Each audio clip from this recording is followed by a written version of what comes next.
Assalamualaikum warahmatullahi wabarakatuh. Balik lagi sama saya Muhammad Kafi Maulana.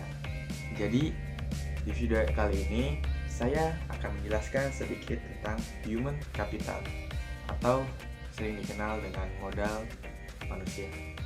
Modal manusia ini berkaitan dengan apa sih? Di sini juga mungkin teman-teman agak asing kan dengan modal manusia.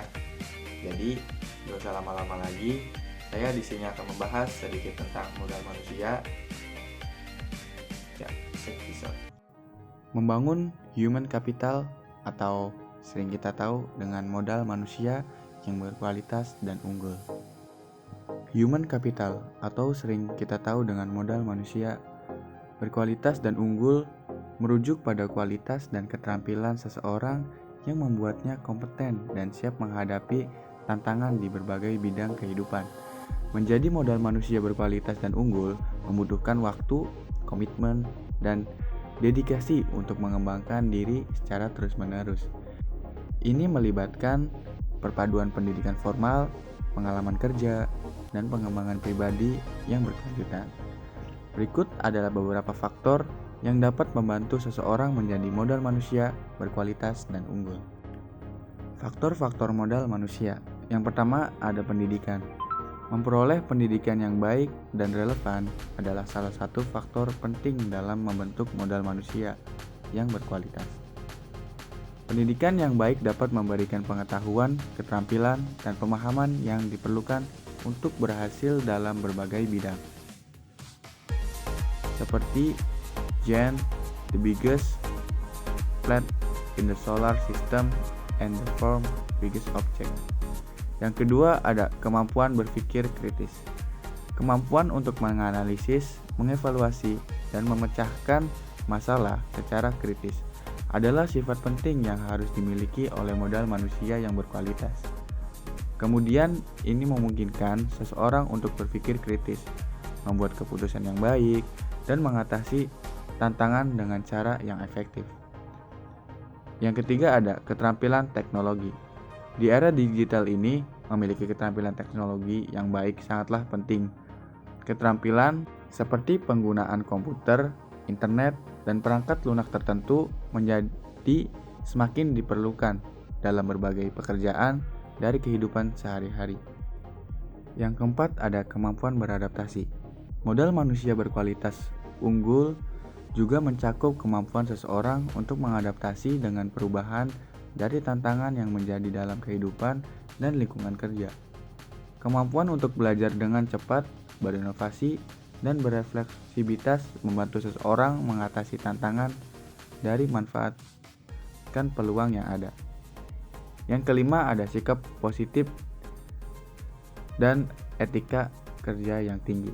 Modal manusia berkualitas unggul mencakup sikap positif seperti kejujuran, integritas, kerja keras, kedisiplinan, kerjasama, dan rasa tanggung jawab yang tinggi. Sikap ini membantu seseorang menjadi profesional dan dihormati dan dapat diandalkan dalam hubungan kerja dan kehidupan sehari-hari. Yang keenam ada kemampuan berpikir kritis. Modal kemampuan berkualitas unggul melibatkan kemampuan berpikir kritis, yaitu kemampuan yang menganalisis informasi, mengevaluasi argumen, dan membuat keputusan yang rasional. Kemampuan berpikir kritis ini membantu seseorang mengatasi masalah kompleks dan menghasilkan solusi yang inovatif. Selanjutnya ada Human Capital dan Management, SDM, atau sering kita tahu dengan sumber daya manusia. Sejarah peradaban manusia membuatkan bahwa manusia mampu menciptakan jauh lebih banyak informasi dan yang diserap oleh manusia itu sendiri, dan dapat mempercepat perubahan jauh lebih dari Maria yang mengikutinya. Sumber daya manusia yang unggul. Jika suatu bangsa ingin maju dan sejahtera, maka bangsa itu memprioritaskan investasi pembangunan sumber daya manusia untuk mencapai tingkat nilai yang tinggi dan tersedia sumber daya manusia yang unggul. Investasi pendidikan untuk sumber daya manusia unggul. Pembangunan human capital melalui investasi pendidikan oleh pemerintah, swasta, maupun masyarakat penting untuk mempersiapkan masa depan bangsa yang lebih baik lagi. Variabel penting sumber daya manusia. Variabel penting dalam sumber daya manusia adalah kemampuan, sikap, nilai-nilai, kebutuhan, dan karakteristik demografinya. Variabel tersebut menurut Gomez 2003-26 dipengaruhi oleh lingkungan seperti norma dan nilai-nilai masyarakat, tingkat pendidikan, dan peluang yang tersedia. Pentingnya manajemen sumber daya manusia. Sifat sumber daya manusia selalu berkembang atau dinamis, baik jumlah maupun mutunya. Maka untuk memperoleh keseimbangan antara SDM yang tersedia dengan tingkat perkembangan ekonomi pada tahap tertentu diperlukan manajemen sumber daya manusia yang tepat pada tingkat nasional maupun daerah.